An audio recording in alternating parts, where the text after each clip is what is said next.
Добро вечер во емисијата 360 степени на Алсат. Еве што ќе гледате вечерва. Посторијата дека ќе се гради среде шума на Водно. Водно се белите дробови на градот, е лизгово земјиште и јас барам правни механизми како тоа да целосно се сопре. Нови елементи од случајот со купопродажбата на парцели за фотоволтаични централи по цени многукратно повисоки од пазарните. 360 степени открива дека Ивана Електрани купувале земјиште и во Прилепско, но и дека расчистувањето на целиот случај се чини дека е заглавено на релација финансиска полиција обвинителство. Неколкуте теглички мармалад ги фотографирале и ги објавиле на интернет, а под нив напишале "се продава".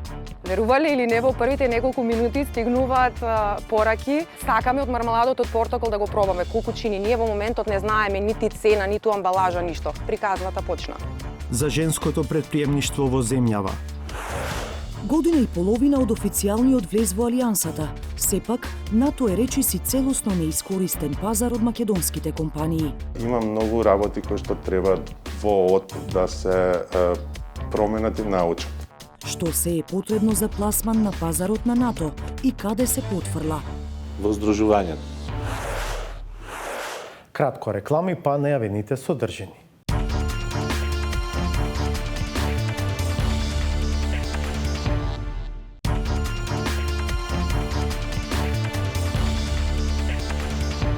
Во претходното издание на 360 степени објавивме дека на Водно се подготвува сеча на шума на стрмно и ерозивно земјиште за на тоа место да се градат куќи. И како во многу други примери, иако се коси со здравата логика, на хартија се е легално. Една недела по сторијата, градоначалникот на Центар Горан Герасимовски вели дека ќе направи се за да се спречи градба на тој потек на Водно. Водно се белите дробови на градот, е лизгово земјиште и јас барам правни механизми како тоа да целосно се сопре. Во делот на дозволи за градба, понатаму во тој дел, бараме начин како да истото се стопира и да самата општина нема правни последици, односно финансиски последици. Истото сум горе-доле сигурен дека ќе го реализираме.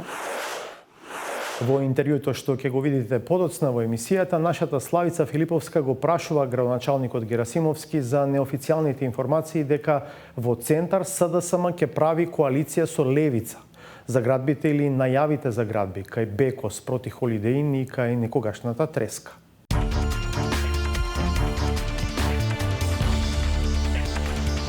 Секој трет развојно ориентиран предприемач во светот е жена. Како е кај нас на планот на женското предприемништво? Зоран Јовановски за предизвиците и за неколку успешни примери. Охриѓанките Маја Чубрич и Душица Матова прошетале стотици странски туристи на Галичица. Регистрирали фирма за авантуристички туризам, Трекми, но не ни помислувале дека корона епидемијата ќе им донесе сосема поинаква професија. Едноставно немаше туристи. Замре се затвори цел свет, така се затворивме и ние во Охрид. Сваќаме дека уствари ние повеќе нема да имаме можност да водиме туристи во рамките на Националниот парк Галичица и се прашуваме што понатака. Охридското мало Варош е местото каде нивната приказна добила нов тек. Во дворот на оваа куќа, на еден семеен ручек, Душица раскажала за искуство додека студирала во Италија, каде првпат пробала домашен мармалад од портокали. Многу несебично шефот на самиот локал ме викна и ми покажа како се прави овој мармалад. Така да од тогаш го имам овој рецепт, го знам овој рецепт и одлучив баш тој ден да им го направам овој мармалад од портокали. Неколкуте теглички мармалад ги фотографирале и ги објавиле на интернет, а под нив напишале "се продава". Верувале или не, во првите неколку минути стигнуваат пораки од луѓе од Охрид во првите денови, значи тие ни беа онака главните купци да речам. Сакаме од мармаладот од портокал да го пробаме. Колку чини? Ние во моментот не знаеме нити цена, ниту амбалажа, ништо. Приказната почна. станале популарни на социјалните мрежи, смислиле уникатно пакување, заработеното го инвестирале во зголемување на производството и сега прават мармалад од различни цитрусни плодови.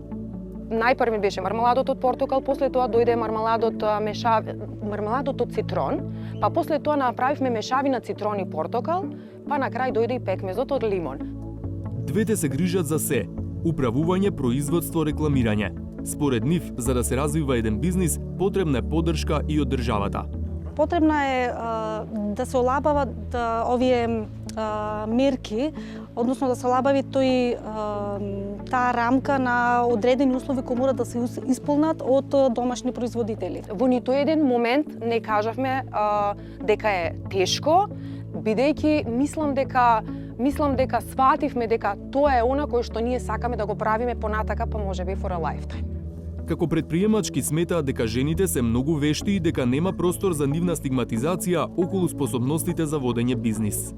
Во тоа се уверивме самите ние, работејќи го и развивајќи го нашиот бизнис. Апсолутно најголема поддршка од нас за секоја една жена која што ќе се охрабри и која што ќе реши да отвори било каков бизнис. Дефинитивно да се охрабрат и да го направат тој првичен чекор, таа нивна желба и таа нивна замисла за еден бизнис едноставно само да ја пуштат.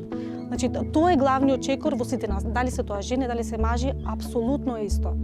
Додека траеше снимањето, Маја и Душица спакуваа уште една гајбичка тегли со мармалади, веќе резервирани да се најдат на нечија трпеза.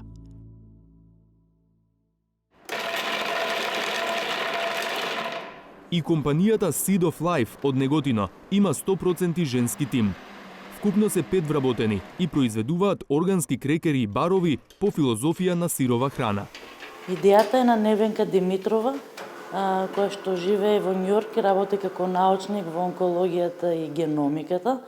Таа од секогаш имала страст за органска и сирова храна и израствените придобивки од ваков тип на исхрана ги има почувствувано на себе. Нивните производи се без млеко, квасец и глутен, без брашно, трансмасти и додадени шеќери, без вештачки бои, вештачки ароми или конзерванси. Меѓу состојките се органски бадеми, индиски ореви, семки од тиква, сончоглед, ленено семе, урми. Како зачини користат нане, маточина, лаванда. Дури и пакувањето е лесно разградливо и нема негативно влијание врз животната средина. Составени се од најразлични семки, јатки и зачини, при нема некаква термичка обработка, туку тие се сушат на многу ниска температура и така се зачудуваат сите витамини, минерали, ензими омега-3 и омега-6. Со ова, потрошувачите добиваат грицки со соленкав или сладок вкус, но далеку од junk food. Напротив. Во денешно време се повеќе луѓе имаат заболување од диабетес, автоимуни болести и на пазарот има ретко можете да најдете производи кои што се без алергени и 100% природни, без додадени ароми и вештачки шеќери. Сметаат дека за успех на жените предприемачки потребен е пристап до квалитетно менторство. За жените предприемнички мислам дека обично им недостасува морална поддршка поради можноста за колапс на бизнисот при надминување на пречките и тешките предизвици кои ги имаат. Мислам дека пристапот до ментори, особено до други жени предприемнички кои поминале низ слична ситуација, би одиграла голема улога во успехот. Производите ги има на домашниот пазар, а од минатата година ги извезуваат. Побарувачката се зголемила особено за време на корона пандемијата, зашто луѓето почнале повеќе да конзумираат здрава храна. Кога сме кај здравиот начин на живот, сте знаеле ли дека некои физички активности можат да ви донесат попуст за пазарување? Македонската компанија Green IT ја создаде апликацијата Challenger или предизвикувач. Мобилната апликација Challenger ги поттикнува своите корисници да пешачат, возат велосипед, се разбери да трчаат, и за секој поминат километар трчајки или возејќи велосипед добиваат Challenger поени. Тие Challenger поени потоа се заменуваат за попусти во локални продавници кои што се наши бизнис партнери и кои што можат да се најдат на самата апликација. 1 километар одење пеш е 5 поени, а километар на точак е 1 поен. Сега тука нашите корисници, особено оние што се точкашите, односно луѓето кои што возат навистина многу велосипед, малку се бунат околу тоа, но мораме да бидеме реални дека луѓето кои што пешачат им треба навистина повеќе време за да поминат одреден број на километри, додека со велосипед многу полесно се поминува сето тоа. Кога ќе се соберат поени, различни бизниси ги вреднуваат на различен начин. Сега соработуваат со над 50 книжарници, фитнес центри, занаетчи, туристички објекти и друго. Во текот на изминатите месеци бевме сконцентрирани на малите бизниси, сега генерално се концентрираме на сите видови на бизниси кои што се заинтересирани да влезат на самата апликација. И искрено морам да кажам дека во изминатиот месец имаме прилично нови бизниси, тоа околу 10, кои што ќе имаат атрактивни попусти, а воедно и бизнисите се прилично познати помеѓу публиката и помеѓу граѓаните. Идејата потекнала од неколку членови на тимот кои и самите почувствувале здравствени проблеми поради загадениот воздух. Решиле да искористат технологијата за добро и да придонесат за решавање на проблемот. Едноставно свативме дека мораме нешто да направиме заеднички, да ги поттикнеме луѓето да го остават својот автомобил. Секој поминат километар пешачејќи или на велосипед вреди. И ние всушност покажуваме и визуализираме колку секој поминат километар се заштедува CO2 емисии во воздухот. Според нашата соговорничка, стереотипите што важат за жените предприемачки може да се надминат со споделување успешни приказни. На европско ниво исто многу работи се движат во тој смер, така да се надевам дека ова ќе поттикне многу млади девојки и жени да да заземат чекори да влезат во тие води. Женското предприемништво во земјава е поддржано од швајцарската влада. Неговото поттикнување придонесува за економско јакнење на жените, развој на постоечките и отворање нови предпријатија, нови работни места, а со тоа и јакнење на целокупната економија. Целта е да ги потикне жените предприемачи да создадат нови производи, да ја зголемат конкурентноста, да бидат попредпознатливи во синџирот на добавувачи и на тој начин да им расте продажбата, профитот и да создадат нови работни места. Генерално, мислам дека се уште постои моментот каде што треба да се работи на информираност за сите можни опции кои што постојат и некој вид на кампања дека она што е генерално кај нас и се мисли сигурна работа, дека е застарен концепт. Дека може да се постигне се со добро менаџирање на времето и само да се охрабрат да си ја остварат својата цел, односно да го започнат, да го направат првиот чекор. Фондот за иновации и технолошки развој го поддржува женското предприемништво преку своите мерки и инструменти. Велат дека ова е во духот на Националната стратегија за развој на женското предприемништво. Нивните анализи покажале дека со ова се зголемил бројот на жени предприемачки кај нивните корисници од 33 на 39%. Ние воведовме мерки онаму каде што е тоа учество најмногу може да дојде до израз, а тоа е во рамки на инструментите за финансиска поддршка. Воведовме посебен критериум, а тоа е да ако компанијата има жена собственик на бизнисот или се јавува жена како управител во бизнисот, има можност да добие дополнителни бодови при оценувањето. Нашите соговорнички се пример дека можеби не е далеку денот кога предприемништвото нема да се дели на машко и женско, туку ќе се цени идејата, знаењето и трудот, без разлика кој го води бизнисот.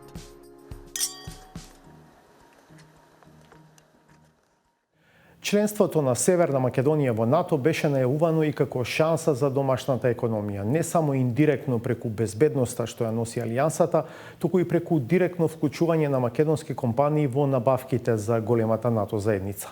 Речиси 2 години потоа, само 9 фирми досега покажале интерес, а ниедна се уште не успеала да добие НАТО тендер.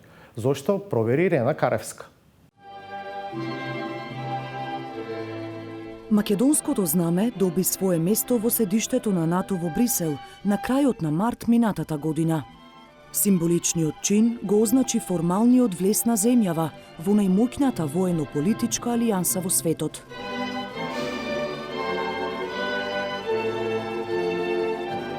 Освен како гаранција за безбедноста на државата, влезот во НАТО беше најавуван и како шанса за економијата. ќе ја отвори не само воено-политичката врата, туку и економската врата за нашите фирми да можат да настапат и на овој тежок, но голем пазар. Ние можеби немаме ракетни системи и оружје во производство, но секако имаме доста производи кои што може да бидат понудени. Година и половина од официјалниот влез во Алијансата, сепак НАТО е речиси целосно неискористен пазар од македонските компании. Има многу работи кои што треба во да се променат и научат. Што се е потребно за пласман на пазарот на НАТО и каде се потфрла? Во здружувањето. Значи, ние сме мали компании за да излеземе на големите пазари.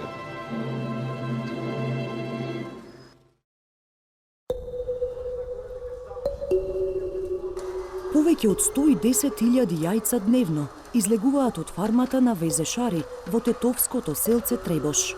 Но сите не одат на македонскиот пазар. Значи, ние извезуваме од 2013 година и сме од тогаш реално сертифицирани и одобрени за како официјални снабдувачи со конзумни јајца на НАТО силите и американската војска на секаде каде што постојат нивни бази. За да извезува за потребите на НАТО, фирмата чекала 1 година за сертификат. Помош во процесот дала компанија од земја членка на НАТО, која веќе имала одобрение од Алијансата, а со која Везе Шари склучила договор како добавувач. Но потешкиот дел од добивањето сертификат се одржувањето на строгите критериуми за производство и дистрибуција. За да избегнеме екстра контаминации, правиме дупла контрола. Значи, ставаме човек дополнително. Најмалку еднаш годишно во контрола на Везе Шари доаѓаат представници на НАТО, кои го следат процесот на производство на јајцата за нивните војници. Вие имате да давате дополнителна гаранција дека таа храна, иако е безбедна за исхрана, да во меѓувреме не подлегнала на некоја активност нелегална која што може да предизвикува одредена несакано дејство по здравјето на консумирањето. Точно мора да се знае кој е добавувачот, кој е транспортерот. Значи, ние имаме пестри камери монтирано во целата фарма, 24-часовен надзор. Но освен оваа компанија, ретки се примерите кога други домашни фирми успеале да пласираат македонски производ на пазарот на НАТО, иако се бара се и сешто, од воена опрема до храна и лекови. До сега главен проблем беше што двете агенции преку кои Алијансата набавува стоки и услуги за своите војници, најчесто склучуваат договори само со фирми од земјите членки. Па единствениот пристап до НАТО тендерите за компаниите од земјава беше работа како подизведувачи. Со влезот на Северна Македонија во Алијансата, домашните фирми добија рамноправна можност за директно учество на овој пазар, тежок 5 милиарди евра годишно. Ама прво треба да поминат процес на одобрување. За една фирма да може да понуди стоки или услуги за НАТО, прво треба да се регистрира во Министерството за одбрана, како и во агенциите на НАТО преку кои се реализираат тендерите. Мост меѓу двете страни е Центарот за поддршка на компании во Министерството, кој официјално почна со работа во септември годинава. Центарот е замислен како десна рака на компаниите, на кои освен што треба да им даде одобрение, треба да им биде и логистичка поддршка за пласман на НАТО пазарот. Пријавувањето во Министерството за одбрана, односно при Центарот за поддршка на компаниите, е многу едноставно. Самиот закон кога го смислувавме и правилниците кои што следеа на него беа да не бараме премногу административни документи, туку од компаниите да побараме да можат да докажат својата лична и професионална способност како да учествуваат на национален тендер кој што го распишува било кој државен орган во Северна Македонија. Помалку и апсурдно, за големиот НАТО пазар има мал интерес кај компаниите во земјава. До сега само 9 домашни фирми побарале и добиле одобрение да учествуваат во набавките за НАТО. Ќе беше добро доколку законот во собранието можеше да се усвои поскоро, бидејќи беше скоро 7-8 месеци заглавен во собраниската процедура, но веднаш чим се усвои се премина, Министерството премина кон овозможување на следните услови, тоа се донесување на подзаконските акти и се надеваме дека во скоро време ќе имаме компании кои што ќе може да се пофалат дека добиле преку овој механизам одредени јавни набавки. Сепак, досега ниту една од 9 компании кои добиле дозвола од Министерството за одбрана за учество на НАТО пазарот не склучила договор со Алијансата. Дел од нив велат дека чекаат одобрение од агенциите на НАТО, додека други кројат стратегии за пласман на пазарот.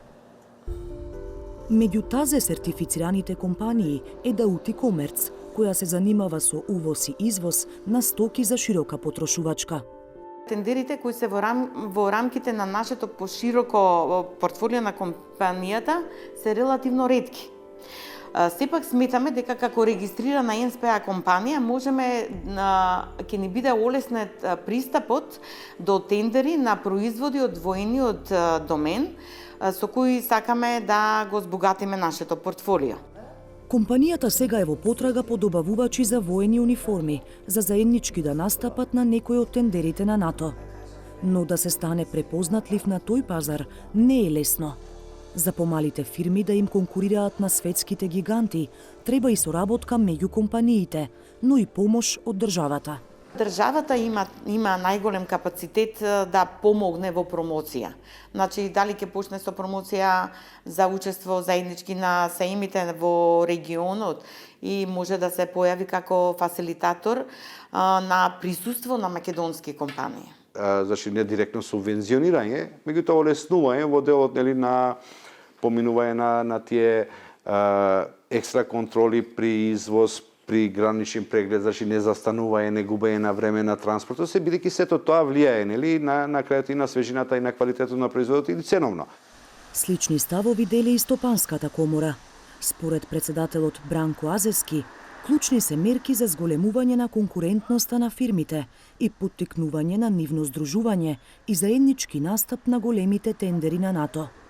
Но и Азески посочува слабости што може да го кочат процесот.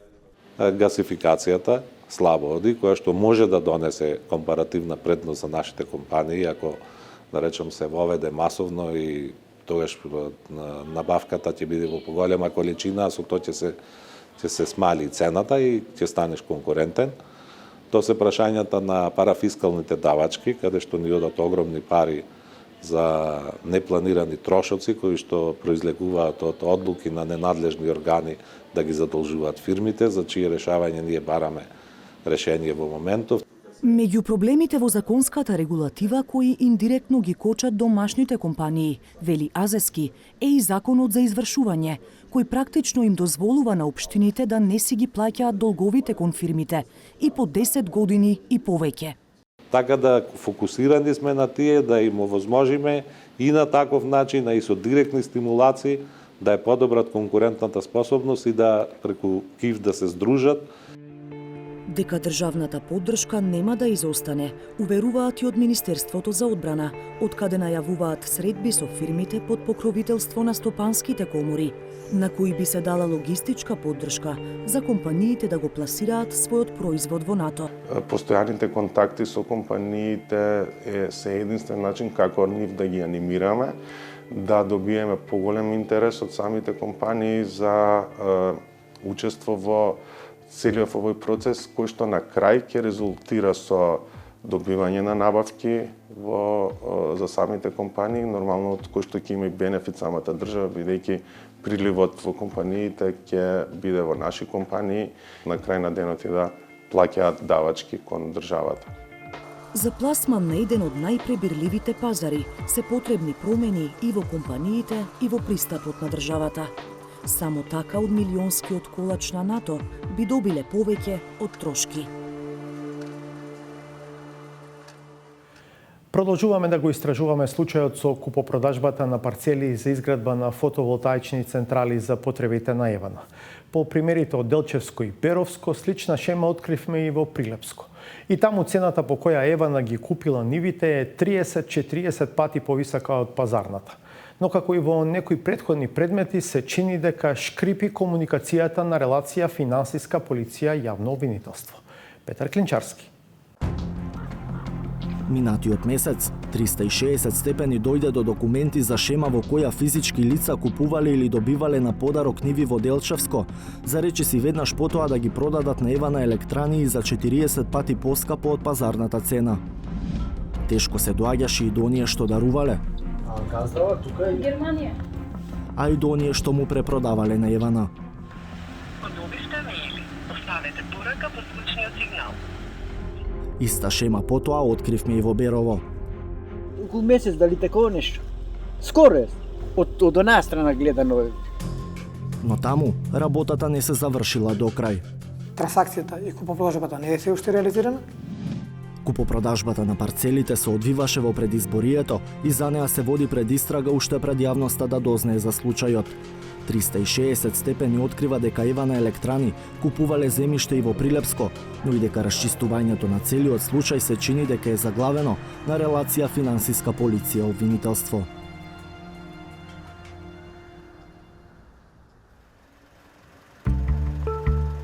Населбата Варош е најстарата во Прилеп и се наоѓа веднаш под Марковите кули. Населениот урбан дел од населбата има каква таква инфраструктура, но патот кон нивите е тешко проводен. По 20 минути возење за да поминеме 4 километри, дојдовме до местото каде се протегаат 6 парцели со вкупна површина од 30.687 квадратни метри. Но овие снимки е и земјиштето кое го купила Евана Електрани за 17.706.399 денари или за околу 290.000 евра за да гради фотоволтаични централи во Прилепско. Поучени од претходните, навидум слични случаи во Делчево и Берово, побаравме и добивме увид во историјатот на парцелите од Агенцијата за катастар. Слични елементи со примерите од истокот се што Евана ги случила договорите за купување на парцелите во ист период во втората половина на септември 2021 година и што има голема разлика меѓу продажната и пазарната вредност. Простата математика покажува дека Евана ги купиле нивите по 577 денари за метар квадратен, додека проценетата пазарна вредност при плаќањето на данок на имот е 17 денари за метар квадратен, или договорената цена е 34 пати повисока од пазарната. Но за разлика од Берово и Делчево, каде собствениците ги купиле нивите непосредно пред да ги продадат на Евана Електрани, случајот во Прилеп нема таква купи-продај позадина. Увидот во документите покажува дека продавачите биле газди на парцелите од 2003, односно 2007 година, кога државата им ги вратила преку денационализација. На секоја парцела поединечно се јавуваат по 6 сособственици. Едниот од собствениците, Александар Б, покрај тоа што се појавува како продавач, е и овластен полномошник на сите останати продавачи во договорот со Евана Електрани. Според тој договор, на лицата им е исплатен идентичен износ по 2.951.067 денари поединечно или по околу 48.000 евра. 360 степени пронајде еден од шестмината продавачи. Го прашавме како течела продажбата. Ни одговори дека овластиле лице како полномошник за реализирање на продажбата, но и дека не знае на кој начин тој дошол во контакт со Евана Електрани за склучување договор.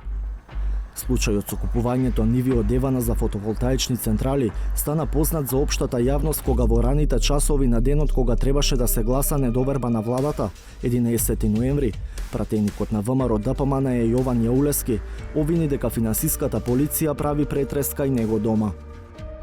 Ако била целта мене да ме заплашат, да ми направат притисок, длабоко се лажат, ова се една за мене едни очајни обиди на хунтаво заминување. Финансиската полиција тогаш соопшти дека претресот е направен кај неговиот татко и дека станува збор за постапка која се однесува на вработени во Евана Електрани и Евана Македонија. На политичката сцена, ВМРО ДПМН е отфрли вмешаност во случајот, но власта го тврдеше спротивното. Постои основано сомнение дека на крајот овие црни пари завршиле во Белиот дворец. Политичките препукувања стивнаа, а од тогаш ниту финансиската полиција, ниту обвинителството соопштија детали. Како е направен профитот од купопродажбите, каде завршил големиот ќар и дали при тоа е направено кривично дело. Упатени извори за 360 степени велат дека во јавното обвинителство се примени 2 пријави од финансиската полиција, во кои оваа институција побарала замрзнување на имотот на лицата што купувале и продавале ниви на Евана Електрани во Делчево. Првиот пат е кога во време на кампањата за локалните избори лицата подигнале готовина од своите сметки во иста филијала. Вториот пат, кога финансиската полиција добила аларм од банка за купување на недвижен имот во Делчево. Од јавното обвинителство не споделија детали дали имало такви барања, но објаснија дека можат да замрзнат имот само ако барањето за такво нешто содржи докази дека имотот потекнува од кривично дело. До овој момент до основното јавно обвинителство Скопје не е доставена кривична пријава или докази против конкретни лица за настанот за кој покажуваат интерес. Уште еднаш нагласуваме дека предметот е во фаза на предистрага, во рамките на која се уште се прават проверки и во интерес на постапката не сме во можност да споделуваме повеќе детали. Од финансиската полиција сепак го тврдат спротивното и дека доставуваат докази и дека тие се доволни за основи на сомнение. Постојат основи на сомнение дека паричните средства потекнуваат од сторено кривично дело. Управата за финансиско разузнавање во континуитет и навремено по писмен пат го известува и истите ги доставува до основното јавно обвинителство Скопје. Додека надлежните институции се уште се убедуваат околу доказите, продолжува и внатрешната ревизија на Ева на Македонија за расчистување на случајот. Бидејќи, освен прашањето каде завршил ќарот, се бара и одговор како и зошто фирмата ги преплатила нивите. Интерната истрага заедно со меѓународната независна правна експертиза се уште трае, но очекуваме наскоро да биде целосно завршена. Од голема важност за компанијата е што досега не се утврдени нерегуларности во интерниот процес на набавка. ЕВН паралелно соработува и со финансиската полиција, каде се приложени сите побарани информации за делот од истрагата што е во нивна надлежност. Се чека одговорот на институциите, дали се е легално кога некому наеднаш му подаруваат ниви, а тој подарокот веднаш го продава и по 40 пати поскапо од пазарната цена.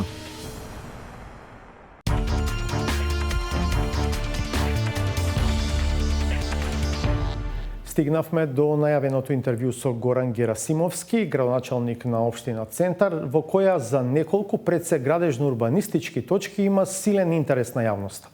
Меѓу другото, Советот на Центар се уште функционира без председател. Со Герасимовски разговара Славица Филиповска. Господине Герасимовски, речи си 2 месеца сте на чело на општина Центар, што и не е така мал период да речам, за да се воспостават основните тела за функционирање на општината, например Советот. Зошто уште немате избран председател? Да, општина Центар е, помислам, единствена општина која што се уште нема избрана председател на Совет и се уште функционираме со представачи и одлично функционираме. Имавме 3 седници на кои што највозрастниот советник, односно советничка, ги води седниците. Центар е малку поинаква општина од сите останати и секогаш сме први во сите работи. Најтранспарентна и најдемократска. Не ни е целта по било која цена и на било кој начин да го придобиеме местото председател на Совет и да тоа биде на СДСМ и коалицијата. Има и други можности, има и други начини. Целта ни е да покажеме и докажеме дека сме поинакви од другите и дека општината може да биде и покрај тоа што мнозинството е моментално од СДСМ, зашто да не биде председател на Совет и од другите политички партии, односно од другите коалиции. Во вторник имаме седница на Совет, каде што е ставена и таа точка, односно ќе имаме враќање на потпочнување и завршување на првата седница, каде што е оставена точката избор на председател на Совет, а потоа имаме и точка буџет. Ве поканувам да присуствувате и директно се запознаете како ќе течат работите и кој ќе биде председател на Совет во општина Центар. Дали е веќе договорено кој ќе биде? Има мнозинство? Ќе видите на самата седница. Ве прашувам бидејќи има неофицијални информации дека СДСМ веќе има обезбедено мнозинство со помош на Левица, особено по минатата седница кога овие две партии гласаа против амандманите на Шанса за Центар, за да се прави стратегиска оценка за влијанието врз животната средина на доповите. Како што и напоменав, ве поканувам утре да присуствувате на седницата. Како прво, СДСМ нема договорено коалиција со Левица. Дополнително имаше доста амандмани кои што беа поднесени од страна на Шанса за Центар. Дел од нив кои што се правно издржани, беа доставени до секторите и се вметнати во програмата. За разлика од минатата година каде што имало 61 точка, сега имаме 91 точка во програмата, значи плюс 30 точки. Сите оние предлози, програмски барања од страна на амандмани, од страна на Шанса, беа внесени претходно. Дополнително имаше предлози на поголем дел од програмите од страна на Шанса за центар и не бевме ние против. Све што беше издржано беше претходно ставено. Дополнително за сите предлози и амандмани добива стручни одговори од страна на нашите сектори за тоа што е издржано правно и што може да се спроведе и вметне во самата програма и не СДСМ и Левица. Значи на нивните предлози имаше 3 гласа до 4 за, а тоа беа советниците на Шанса за центар. Сите останати советници или гласа воздржано или против. И не само за овој амандман и овој предлог. Тука и за останатите кои што не можеа правно или самите секторски вработени дава образложение дека не може да се реализираат. Сите што може да се реализираат беа вметнати во програмата за работа на СОЕ. Градоначалник центар одамна е градилиште, но се поголем е и отпорот кон тоа во општината. Ке почнам со актуелниот случај за многокатниците кои треба да се градат кај Holiday Inn. Таму се произнесе градежниот инспекторат, ве повика вас се веќе цитирам како општина, градоначалникот, комисијата за урбанизам и советниците да се произнесат по забележаните неправилности при давањето на дозволата за градба. Градежниот инспекторат смета дека општината треба да ја прекине градбата. Како го коментирате ова? Значи таму е дадена дозвола за градба. Таа е правосилна. Таму за овој предмет и за останатите кои што јас ги велам врели костени, имавме доста состаноци со комисијата за урбанизам која што е подградоначалник, која што е внатрешно надворешна, односно со членови кои што се од внатре и членови кои што не се вработени во општината, имавме доста состаноци со правниот сектор да бараме начин што би можело понатаму да се случува со оваа градба. Пошто правосилна дозволата за градба, ние во моментот не можеме правно не смееме дополнително да реагираме. Знаеме дека има предмет во јавно обвинителство, јас неколку пати кажав и во предизборието, а и сега за кога се говори на истава тема, дека доколку јавното обвинителство даде насока дека таму има било какви нерегуларности, дека ќе бидеме први што ќе искочиме на терен и ќе бараме да се врати во правовитна состојба. Редица нови згради треба да никнат и кај поранешна треска. Има и неколку висококатници, има 15 објекти за домување и 9 градежни парцели кои што се планира со идејното. А за разлика од тоа како е сега имаме 48 поединечни парцели, каде што се P+4, P+5. Со новото има и малце повисоки згради, пошто така одлучиле архитектите, за да тоа биде и поурбанизирано, да дел од зградите што се повисоки одат на кај Рузвелтова, да има поубав зелен појас, да има подобро сообраќајно решение и све останато. Во наредниот период ќе свикаме дополнителни средби со инвеститорите и со комисиите за урбанизам, да во тој дел најдеме начин и заедничко разбирање. Не успевате да се справите со градилиштето спроти Беко, таму гради познат бизнисмен, иако нема важечка дозвола.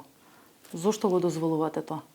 Значи, од страна на општината е дадено од страна на инспекцијските служби има и стајане за рушење.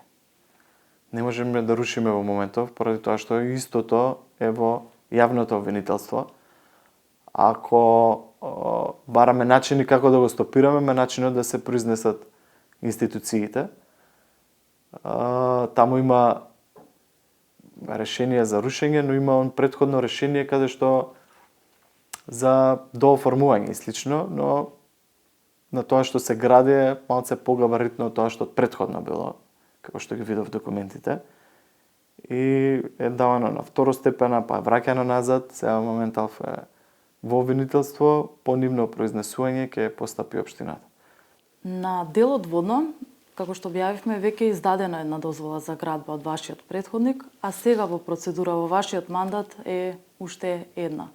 Како ќе се справите, како ќе се произнесете по ова? Може би е легален текот на барањата, меѓутоа каде е јавниот интерес и тоа што му се случува на водно во моментов? Во нашиот мандат немаме извадена уште една дозвола. Една издадена од претходниот така мандат. Така да, во време на Богдановиќ, меѓутоа сега има во процедура уште една. Сега има процедура барање за дозволи, кои што ние ги разгледуваме и бараме правни механизми како да го заштитиме тој дел од центар. И во предизборието разговаравме, јас ги посетив жителите што живеат на тој дел од центар, односно на водно.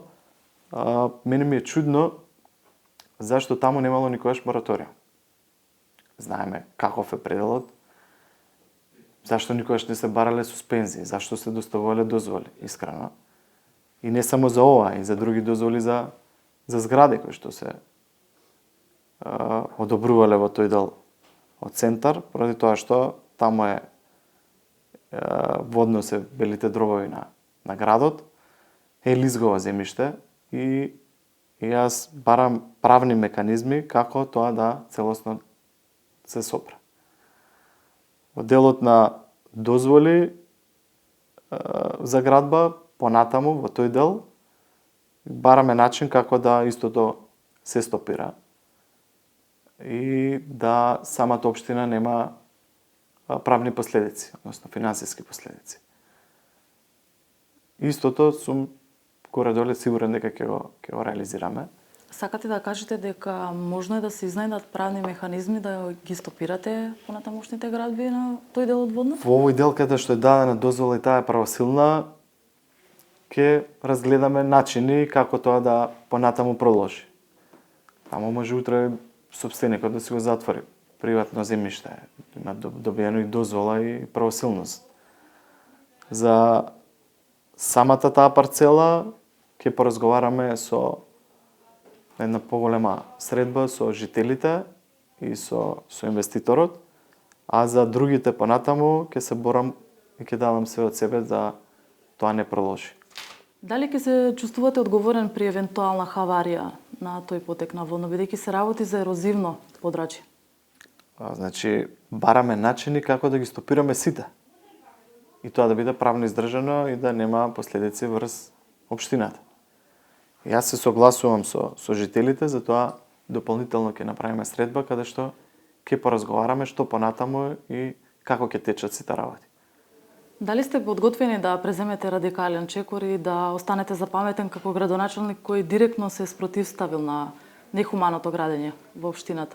И како би бил тој чекор? Се наоѓаме во ситуација каде што оставени се одредени тешки предмети кои што треба да ги решаваме.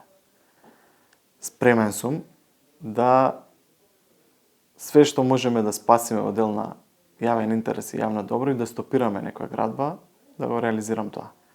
Но тоа да не биде голема последица врз општинскиот буџет и врз граѓаните. Благодарам. Благодарам и на вас за самото интервју. По интервјуто со градоначалникот на Центар ќе направиме уште една пауза за реклами, а по неа ве поканувам да одгледаме новата Саботажа.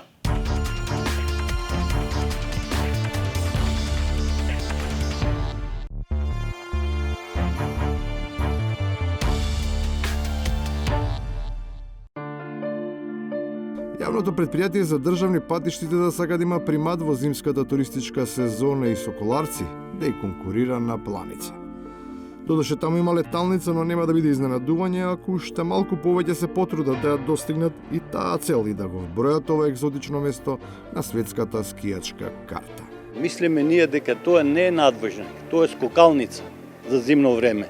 Тоа што очигледно не достига е теренска активност за проверка на фактичката состојба, оти не е во целост јасно како може да се сее таква фатаморгана, бидејќи од сателит се гледа дека тоа што тие тврдат дека е нормален нагиб, не изгледа така како што во сиот свет се третира ваква косина.